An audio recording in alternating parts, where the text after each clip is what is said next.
teman-teman, kami dari Universitas Katolik Widya Mandira Kupang akan mempresentasikan hasil diskusi kami mengenai kemampuan manajemen waktu dan keberanian mengambil risiko.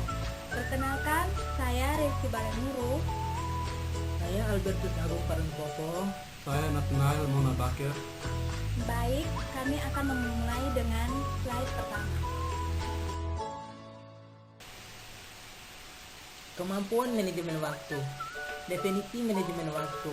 Manajemen waktu adalah kemampuan keterampilan hidup yang tidak hanya Anda lakukan dalam bisnis Anda, tetapi juga cara yang luar biasa untuk mengatur hidup Anda.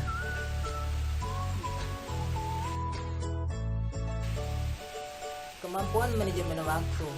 Setiap orang mempunyai waktu yang sama setiap harinya, tapi setiap orang beda hasilnya. Mengapa?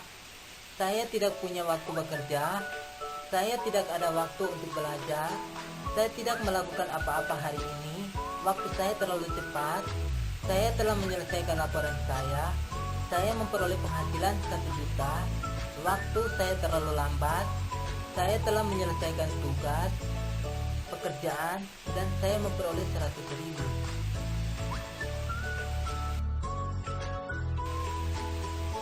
Kemampuan manajemen waktu yaitu setiap orang memang mempunyai waktu yang sama, tetapi prioritas setiap orang berbeda. Manajemen waktu diperlukan untuk memanfaatkan waktu secara lebih efisien untuk tujuan tertentu. Sama halnya seperti manajemen uang, manajemen SDA, SDM, dan lain-lain. Dengan manajemen waktu, seorang dapat mengandalkan kebiasaannya untuk menghabiskan waktu demi suatu yang tidak mengarah pada tujuannya. Kemudian, Pentingnya manajemen waktu. Mengapa kita memerlukan manajemen waktu? Yang pertama, karena waktu kita terbatas, sementara pekerjaan senantiasa bertambah. Yang kedua, manajemen waktu membantu kita untuk bekerja lebih efektif dengan segala prioritas. Yang ketiga, manajemen waktu menjauhkan dari stres kita dan dapat mengontrol setiap tugas dan tenggat waktunya. Yang keempat, manajemen waktu membuat kita lebih produktif.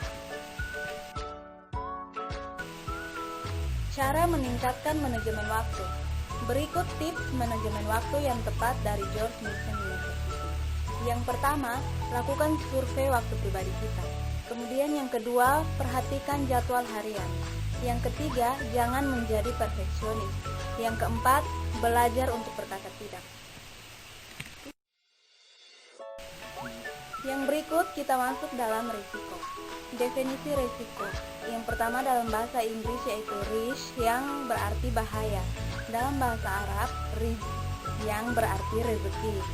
Keduanya memiliki kesamaan dalam hal ketidakpastian atau uncertainty.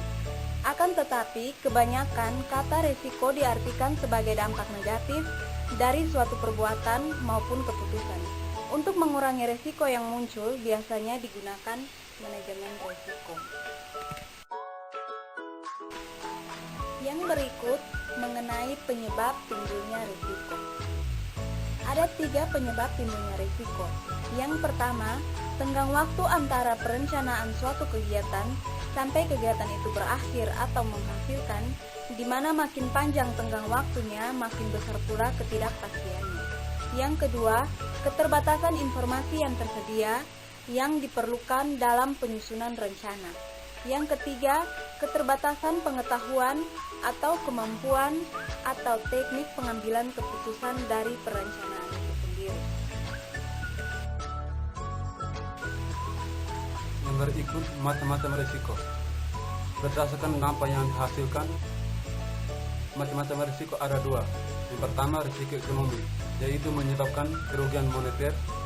Yang kedua, risiko non-ekonomi, menyebabkan kerugian non-moneter.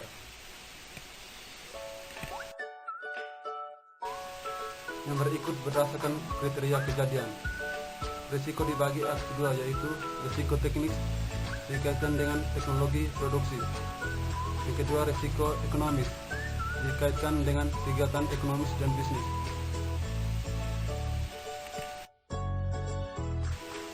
Yang berikut berdasarkan sumber resiko. Resiko dibagi atas dua. Yang pertama risiko statis, yaitu risiko yang selalu ada walau keadaan tidak berubah. Contohnya kebakaran, gempa, dan lain-lain. Yang kedua risiko dinamis, yaitu timbul akibat keadaan yang terus berubah. Contohnya perubahan teknologi dan selera konsumen. Sekian presentasi dari kami. Semoga video ini dapat bermanfaat bagi teman-teman semua. Dan jangan lupa like, komen, dan share. Terima Terima kasih. kasih.